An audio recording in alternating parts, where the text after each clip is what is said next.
like 10% of your time per day from driving, that equivalent to your life is extended by about 8 years. In addition to this, another benefit is we can reduce cost of ride sharing. Currently in the U.S., for Uber, the driver's cost it takes more than 50%. In China, for taxi drivers, the driver's switch takes about 40%. With autonomous driving, we can save this part. The more and more people can make use of ride sharing. The benefit of ride sharing is that with ride sharing, we no longer to drive our own car. Consider like we just use like 10% of time of our car, and 90% of time the car must be left in a parking lot. So with this, we can save a lot of parking lot. Then our cities can have more space for more useful stuff. And the autonomous driving will give equal right to people who can drive and who cannot drive, especially the elder people and the people with disabilities. Last but not the least, with autonomous driving and other technology like V2X and V2V, there are a lot of innovative transportation methods will appear, like no traffic lights intersection. As we know, the traffic light is actually very, very inefficient. With autonomous driving, one car can negotiate with each other at kilometers away, and we can have we don't need to have traffic light and intersection. Car just go through intersection according to their negotiation, which can greatly increase our traffic efficiency. So with so many benefits, people have been thinking of making car driving by themselves even 30 years ago. So the first autonomous car, to my knowledge, is in 1986. It's developed by CMU NavLab. So that car was actually not a car. It's a big truck. It has several supercomputers in their back to do some very simple work like lane following, like what a Tesla can do today. And in 2004, DARPA held the first challenge. And during that challenge, no team finished that. So the team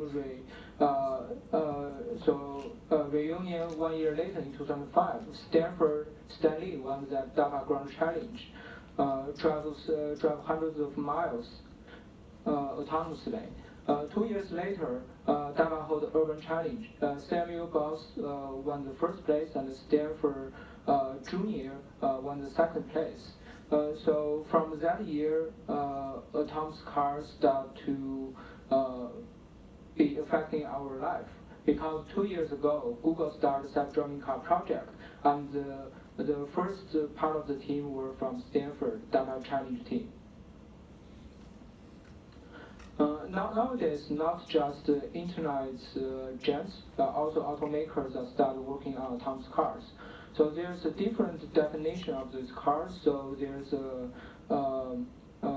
so we separate autonomous level into 6. The level 0 means there's no autonomous features at all, and level 1 means some driver assistance feature like cruise control. But with this feature, the driver still control the car 100% of the time. The cruise control may help you to control third on brake, but you still need to control steering wheel 100% of the time. So this is what level 1 means. Level 2 means the driver doesn't have to control the car 100% of the time, like Tesla Autopilot. You can let the car just drive within the lane, follow the lane on the highway. You don't need to control the steering wheel. You don't need to control the throttle brake. But you need to can monitor the car 100% of the time, because the car may make mistake, but the car doesn't know it makes mistake. The level 3 means that the driver doesn't have to monitor the car 100% of the time. A level 3 car knows where it can go and what time it can drive by itself. It may ask drivers taking over at any time, and the driver has to take over the car within 6 seconds after that request. Level 4 is totally different. For level 4, there's no driver actually needed. When you're jumping out of the car, you tell the car where you want to go. Car will tell you yes or no. If the car tells yes, you can just jump in the car and keep your eyes off. Level 5 is also level for car, but when you ask the car to go anywhere, the car always say yes. So that's the different definition of levels. Roadstar is working on level 4 autonomous driving, because with level 4 autonomous driving, we can fully release the human's responsibility in driving and can revolutionize the transportation. Here are some level 4 autonomous vehicles have been developed in the U.S. So Google is doing this much earlier than the others. They started working on it in 2009. Now they have collaborated with Chrysler to produce this autonomous van. And Uber started doing this about 3 years ago. Now they have some autonomous taxis in Pittsburgh. Cruise was acquired by GM last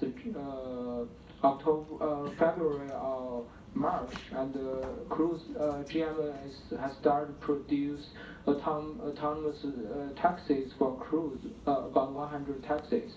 Drive.ai is another startup working on this.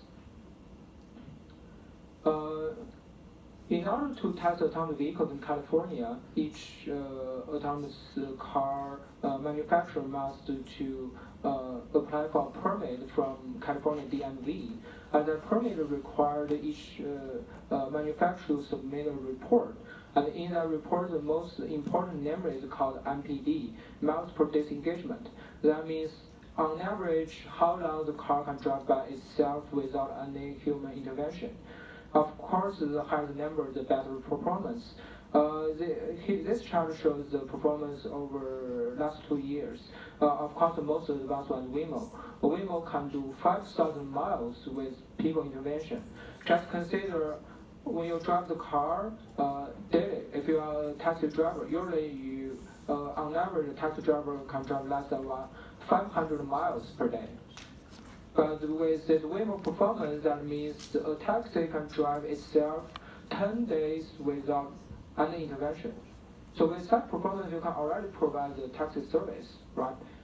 So people are already set a target for other companies. There are also many autonomous vehicle developers in China. So the most advanced one is Baidu. Baidu started Apollo project this year and want to unify automakers with internet giants. And some other Chinese companies may develop autonomous vehicle for specific purpose. One company is called UIC, Yushi, developed this urban mobile bus, 城市移动空间, especially for low-speed in-campus usage. So these vehicles are not expected to drive on public roads, but instead they drive in a school campus or in a factory campus to provide some shuttle service.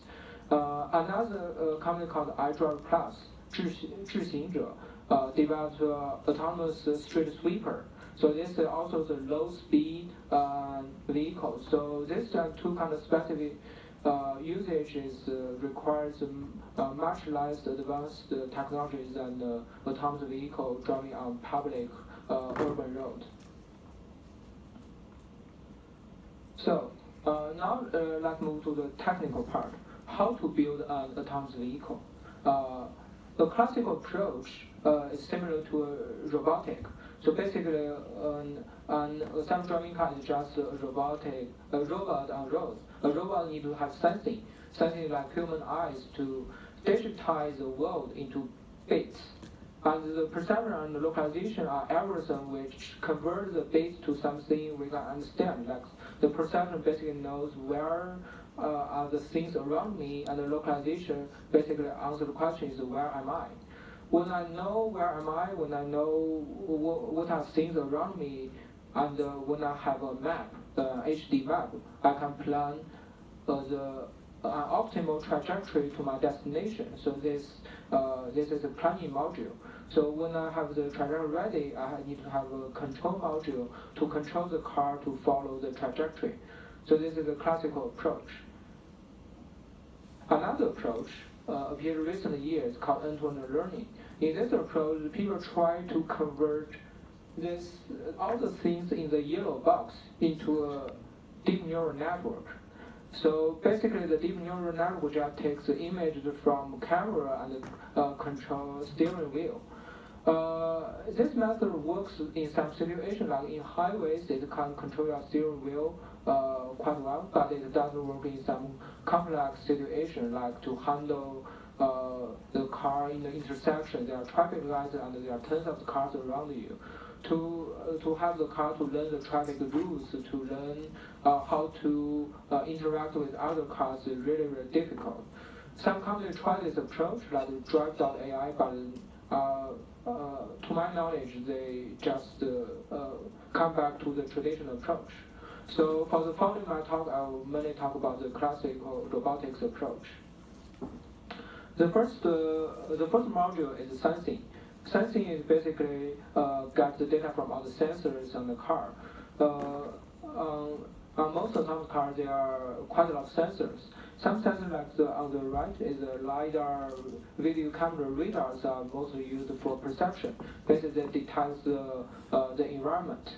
And some other sensors like GPS, odometry, they are mostly used for localization. They provide location information. Among those sensors used for perception, there are different properties. Here are the pros and cons of each sensors. LiDAR and the radar and ultrasonic, they are all active sensors. Basically, this sensor they transmit light or millimeter RF radio or ultrasonic sound wave, and when the signals being reflected by a target, so you can measure the distance to the target. That's all the basic principle behind those sensors. So all these sensors don't require environment input, so they can work day and night. But the problem with LiDAR is that the light can be diffracted or attenuated by fog or the rain, so it doesn't work when it's a heavy fog or heavy rain. But radar, because it works at millimeter level, it works for this bad weather, it works much better. But radar has another problem, it can have some interference with other radars if all the cars on the road are all equipped with radar working on the same frequency band. And ultrasonic doesn't work at high speed because at high speed the car can create the sound waves which can interfere with ultrasonic. And the passive visual usually done by cameras have some advantage over the sensor. Camera has the highest resolution, but it require light source to work. So now one single sensor have all the advantages. So the best way to use them is to use all of them together. After sensing, one of the most important module is perception. Perception is used to recognize all the objects on the road. It needs to segment all the data from sensors and to class for each segment. It must identify what type of object is it, car or bicycle or pedestrian. And after classification, it needs to track each object and predict its future behavior. In addition to that, it also needs to detect all signals like traffic lights, the vehicle turn and braking lights, and traffic police gestures, and for construction zones, and need to understand what the workers' gestures are. So on this plot, you can see there are some bounding box. Each box shows one object, and the different color of this box shows different types of the object. Another important module is localization. Localization is to use all sensors to get the car's position, orientation, velocity, acceleration, probably with very, very high accuracy. For autonomous driving, we are usually aiming at centimeter accuracy. In order to achieve that, we need inertial measurement units which can measure the car's acceleration and angular speed, and together with the wheel encoder, so we can we can do after integration, we can get a rough estimate of the car's pose. Then we compare this pose with the other sensor data like GPS, LiDAR cameras, and to match our car's position on the HD map. So by doing that, we can achieve centimeter accuracy no matter on highway or in the urban area with high buildings block the sky.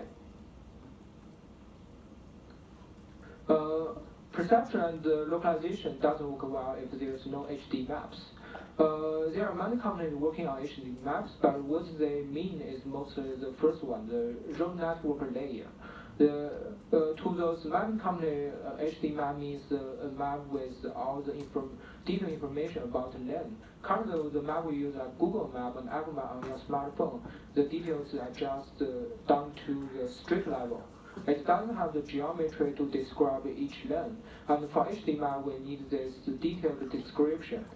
In addition to the road network layer, there need to be two other layers. One perception layer is used to have perception, and localization layer to have localization. So these are three layers together from HD maps for level 4 autonomous cars. When the car knows where they are, where are around it, and what's the best route to the destination, this is the planning part.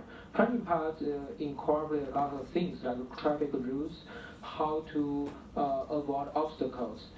So this figure on the right shows here the blue car notices an obstacle in the front, and it have two cars in the right neighbor lanes, how it maneuver to avoid the obstacles using the right neighbor lane.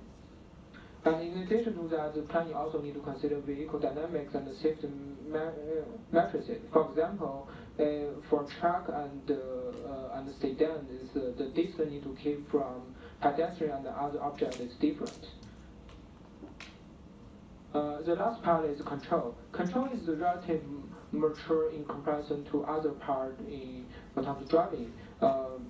The control need to consider vehicle dynamics and also use different algorithm to achieve highly precise control. There are three ways have been appeared for in autonomous driving: the traditional PID control, the optimal control usually by LQR, and the model predictive control. The input of control is the trajectory, which includes position, orientation, and velocity. The output is just the throttle, brake, and the steering gear. And those control commands are sent to the car through CAN bus. Okay, now we know how to roughly build the autonomous car. But currently, in order to commercialize autonomous driving, there are still a few bottlenecks. The most important bottlenecks are cost and performance. As we know, the high number beam LiDAR, like 6-4 beam LiDAR, is very, very expensive. Currently, it's about $85,000 pre-tax. So for this kind of cost, it's almost twice as the cost of the car we already drive. So how to reduce the cost is very important. Another is performance, because we all know the machine learning needs a lot of data. Although we have already used a lot of data to train our models, there are still a lot of corner cases. So we need more and more data to cover the corner case. So that's what we study Google is that Waymo spend 99% of the time to solve the 1% of problem. That's because of the corner case or long tail effect. So how to avoid to use the data more efficiently is very important too. So in Rockstar, we come up to two solutions. The first is called HyperSync. HyperSync enables us to adapt different type of sensors from different manufacturers automatically. For example, we can easily use several 16-beam LiDARs to replace a high-cost 64-beam LiDAR. So currently the 16-beam LiDAR is just 8,000. Even if we use 6, it's just 60,000. It's still cheaper than the 64-beam LiDARs. And in addition to that, because the flexibility of this HyperSync, in the future we can easily to use solid-state LiDAR to further reduce the cost of sensors. For performance, our approach is called Deep Fusion. Deep Fusion fills the data from raw data level so that we can create a highly dimensional data that never existed before. With this kind of data, we found that with only 4,000 frames of training data, we can achieve the similar performance as we did at Google and Baidu, which the model requires about 2 orders of more frames of data. In addition, with deeply fused data, we found that the corner cases, the probability of corner cases is much lower by an order of 2. So here is a detailed explanation of these two technologies. In HyperSync, we achieved highly accurate time and space synchronization of different types of sensors. We know LiDAR is rotating, but cameras it's like a frame by frame, and the radar is working at the other frequency. How to synchronize those different sorts of data is very challenging. But we developed ways to synchronize those information to nanosecond accuracy and the millimeter level of the space accuracy. Deep fusion means we fill those data in the raw data level, and we have the reinforced learning-based fusion algorithm to further correct the errors left by HyperSync. You can consider it just like a human's eyes. Human have 2 eyes, each eye see different things, but our brain can automatically align the image from 2 eyes to form steering wheel image. So with the Deep Fusion, we can create 8-dimensional data that never existed before. Here is our approach compared to traditional sensor fusion approach. In traditional approach, so for each type of sensor, we have a specific perception algorithm for those sensors. For example, for LiDAR, we have LiDAR-based perception algorithm, which generates an object list based on LiDAR data. For cameras, we have another algorithm to generate another object list based on camera data. Then the last step is to how to merge those object lists. Because in generating each object list, we lose some information from sensors. Even when we try to merge those information, we cannot recover that. So from information theory aspect, the best use of all those information is to first fuse the data at the raw data level. But because of the problem I mentioned, a normal field way doesn't work. We need HyperSync. After HyperSync, we align the raw data perfectly in space and time. Then we create 8-dimensional raw data, which includes XYZ space information, RGB image information, intensity from information from LiDAR, and the Doppler velocity from radar. With this new 8-dimensional raw data, where our deep learning-based algorithm works very well, achieve the performance I mentioned before, we reduce training data by order of 2 and reduce the corner base by order of 2. Here is a simple illustration of why the high dimensional data gives so many benefits. As we can see, if we view this data in a 2-dimensional way, it's very hard to design a classifier to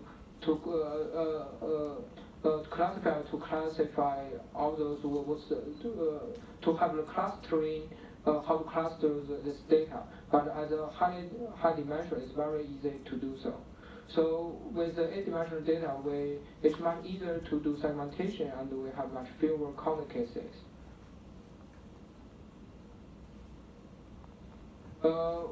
In addition to improve the efficiency, we also developed data labeling tools here. So this is semi-automatic data labeling tool. We first run our model to detect the most objects here, and the human just need to check and modify. With this kind of tool, we improve our labeling speed by at least 10 times. The reason why we want to do that is because a lot of data from internet has a lot of problem. They are not perfectly synced because they don't have hyper sync.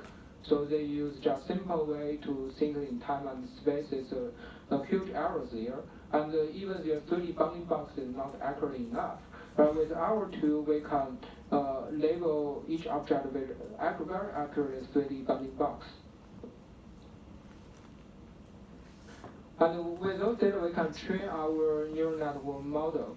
Our model does not only output the location of an object and the class of the object, we also give it bounding box. So this makes the perception pipeline very efficient. And the bounding box from deep neural network is very stable and accurate in comparison to traditional way. Now I'm going to show you a few videos. The first video is our HydroSync. So here we just show you, illustrate the camera and the LiDAR data after our synchronization.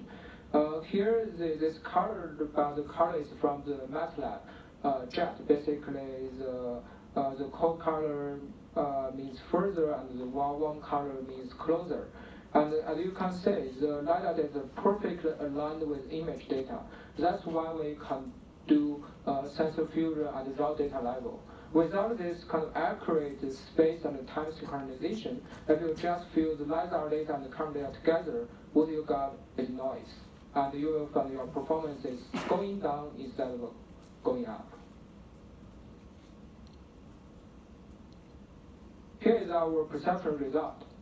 So with those fused data, we can easily detect objects on the road. And here also show our traffic light detection. With HD map, very accurate HD map, we know where the traffic lights are, so we can know where to look for traffic lights. So our traffic lights recognition is 100% accurate, just no errors, better than human.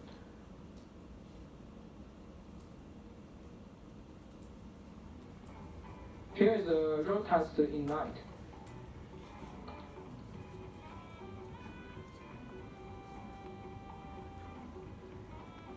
Actually, I didn't know there is music here.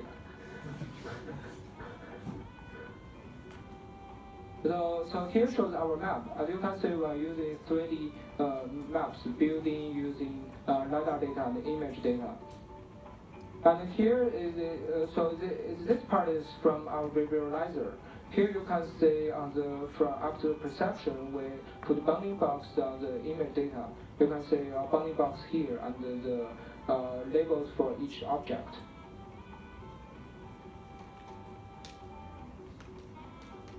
So this route has 3 left turns, and later you will see a U-turn here.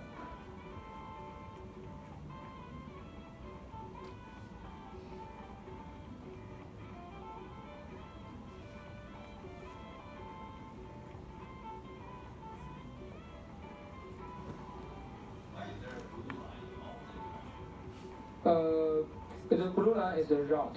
I think you are asking this. So this is the route that we are going to drive.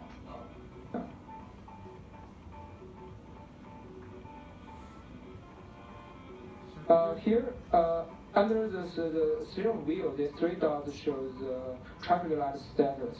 So now it's recognized it's green light.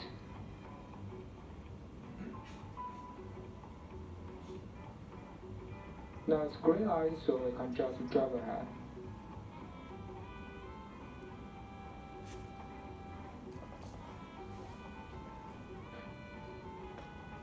Okay, it knows left turn to right, so it stop here waiting for that to turn green.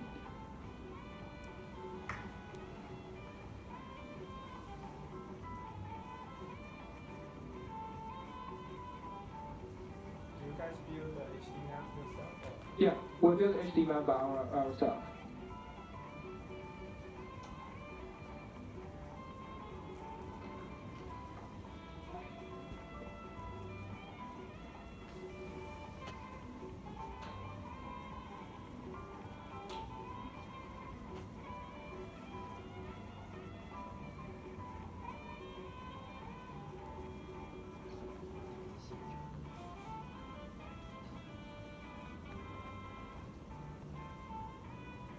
So this is a police car pull over another car.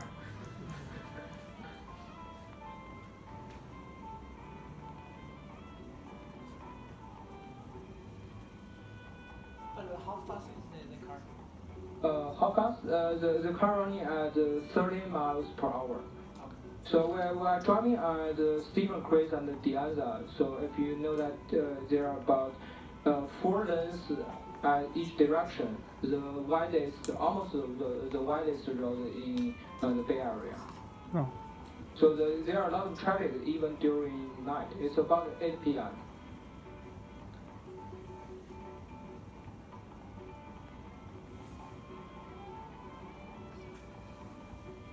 Do you have to register this time? Is it a Can you repeat your question? do you have to register this?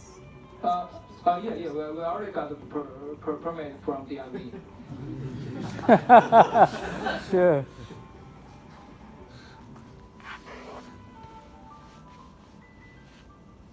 Do you guys use infrared? What? Do you guys use infrared external light? Like image is pretty dark. Like We just use the headlight of the car. The headlight is actually not that bright. Yeah. So currently we have lidars, radars, and cameras together. So in the night, the lidars and radars have more weight than cameras. Everything is automatic, handled by deep neural network.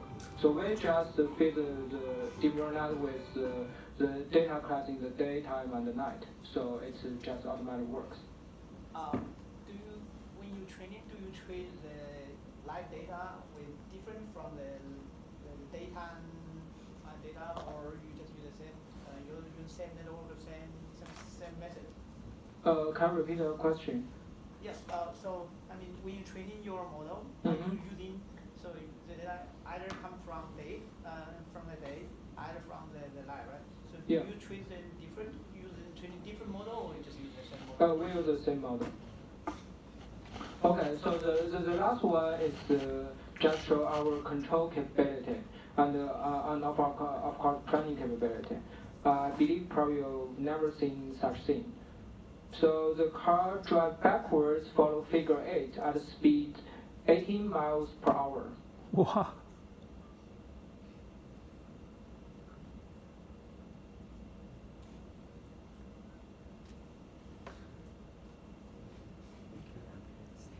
So we first have human driver to drive a figure 8 forward to generate initial route. Then we have planning algorithm to optimize that figure 8 so that the car can follow it at very high speed. Then the car just will follow that trajectory. You can say our control algorithm works really well is that the car exactly follows the trajectory. You can say here, you can say 4 lines here. So it's the car repeats around like 100 times. It's just 2 centimeter accuracy. do you do any like localization here, or this pure like pretty? We need localization. We need a GPS MU together with the LiDAR camera to do very precise localization. Otherwise, you have no way to follow a trajectory. Which car do you use? It's a Lincoln MKZ. It's a standard, right? Yeah, it's modified by autonomous staff. A lot of startups are using this type of car. It's very, very easy to use. So you meant you can even improve the control. It's not on the training data. It's just you can mimic the data. You can even improve the data. I said, so first the human needs to drive an initial trajectory. Then our planning algorithm can optimize the trajectory so that the car can easily follow. Yeah. Yeah. Okay, that's all I have today. Thank you so much for your attention. And just want to do a little advertisement. We are hiring right now, so if you are interested, don't hesitate to send me your resume. Thank you.